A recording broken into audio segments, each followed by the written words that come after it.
Hello friends, आज के इस वीडियो में हम सीआरपीसी के चैप्टर 6 सेक्शन 82 एवं सेक्शन 83 का अध्ययन करेंगे। जो सेक्शन 82 है वो फरार व्यक्ति के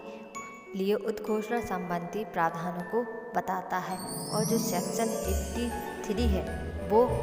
फरार व्यक्ति की संपत्ति की कुर्की के संबंधी प्रावधान बताता है। और हम अब सेक्शन 82 का अध्ययन करेंगे। सेक्शन 82 के अनुसार यदि किसी न्यायालय को चाहे साक्ष्य लेने के पश्चात या लिए बिना यह विश्वास करने का कारण है कि कोई व्यक्ति जिसके विरुद्ध उसने वारंट जारी किया है या फरार हो गया है या अपने आप को छिपा रहा है, जिससे ऐसे वारंट का निष्पादन नहीं किया जा सकता, तो ऐसा न्यायालय उससे यह अपेक्षा करने वाली लिखित उद्घोषणा प्रकाशित कर सकता है कि वह व्यक्ति किसी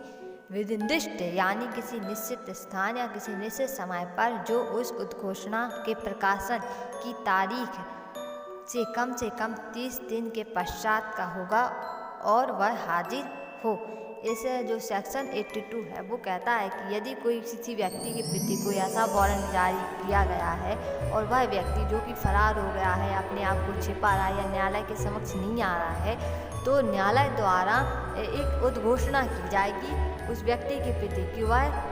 न्यायालय में हाजिर हो। और जो उद्घोषणा है वो उस फरार व्यक्ति के 30 दिन की तारीख के पश्चात की जाएगी, जिसमें उसे ऐसा आदेश दिया जाएगा कि वह न्यायालय के समक्ष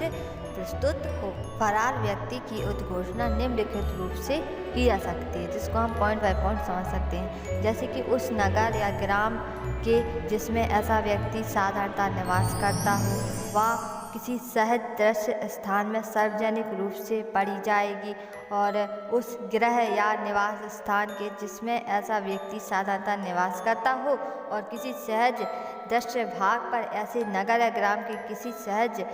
दृश्य स्थान पर लगाई जाएगी। और यदि न्यायालय ठीक समझता है तो वह यह भी निर्देश दे सकता है कि उद्घोषणा की एक प्रति उस स्थान में प्रचलित किसी दैनिक समाचार पत्र में प्रकाशित की जाएगी जहां ऐसा व्यक्ति मामूली तौर पर निवास करता है। यानी कि इसमें बताया गया है कि यदि किसी व्यक्ति की उद्घोषणा की जाती है तो सबसे पहले उद्घोषणा एक प्रति उस स्थान या वहाँ उस नगर पर लगाई जाएगी जहाँ वह व्यक्ति सामान्यतः निवास करता रहा हो। और दूसरा न्यायालय के द्वारा बताया गया है कि यदि न्यायालय ठीक समझता है तो वह एक व्यक्ति अपने पास रख सकता है और एक व्यक्ति न्यूज़पेपर यानी कि दैनिक समाचार पत्र जो कि अत्यधिक प्रचलित हो उस शहर में या उस क्षेत्र में, तो वहाँ पर भी वह दे सकता है। उद्घोषणा तब तक जारी नहीं की जा सकती है जब तक कि गिरफ्तारी का वारंट जारी नहीं दिया जाता। अतः यदि किसी न्यायालय को गिरफ्तार का वारंट जारी करने का अधिकार प्राप्त नहीं है तो स्पष्टतः उसके द्वारा जारी की गई उद्घोषणा भी अवैध मानी जाएगी। यानी कि यदि किसी व्यक्ति के खिलाफ कोई वारंट न्यायालय द्वारा जारी नहीं किया गया है या किसी न्यायालय को यह अधिकार नहीं है कि वह वारंट जारी करे, तो उसके द्वारा जो घोषणा है वो अवैध मानी जाएगी। अब हम आते हैं अपने सेक्शन 83 पर, जो कि फरार व्यक्ति की संपत्ति की कुर्की के संबंध में बताता है। धारा 82 के अधीन उद्घोषणा जारी करने वाला न्यायालय ऐसे कारणों से जो लेखबद्ध किए जाएंगे उद्घोषणा जारी किए जाने के पश्चात किसी भी समय उद्घोषित व्यक्ति की चल अचल अथवा दोनों ही प्रकार की संपत्ति की कुर्की का आदेश दे सकता है। परंतु यदि उद्घोषणा जारी करते समय न्यायालय का शपथ पत्र द्वारा या अन्यथा यह समाधान हो जाता है कि वह व्यक्ति जिसके संबंध में उद्घोषणा निकाली जाती है यदि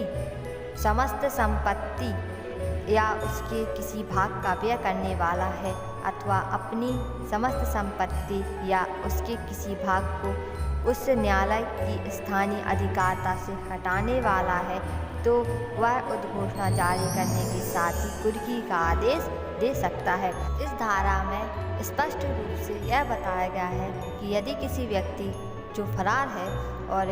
पुलिस को यह जानकारी लगती है कि वह अपनी समस्त संपत्ति या संपत्ति का कुछ भाग या अपनी समस्त संपत्ति या उसके किसी भाग को न्यायालय की अधिकारिता से हटाने वाला है या उसे बेचने वाला है, तो न्यायालय उद्घोषणा के साथ ही उसकी संपत्ति का कुर्की यानी